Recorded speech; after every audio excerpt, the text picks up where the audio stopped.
गांव के एक खेत में मोटी बिल्ली घूम रही थी। तभी उसकी नजर एक मोटे चूहे पर पड़ी।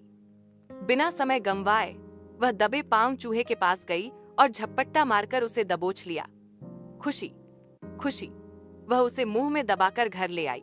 घर आकर उसने चूहे को जोरदार आग मारकर खत्म कर दिया। फिर नल के नीचे ले जाकर उसे अच्छे से धोया।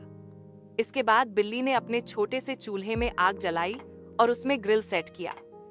चूहे को धीरे धीरे सेंकते हुए वह मजे से म्याऊं म्याऊं गुनगुना रही थी।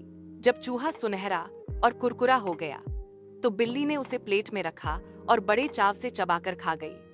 खाकर वह पेट सहलाते हुए खिड़की के पास जाकर बैठ गई और बोली, आज की दावत तो कमाल की थी।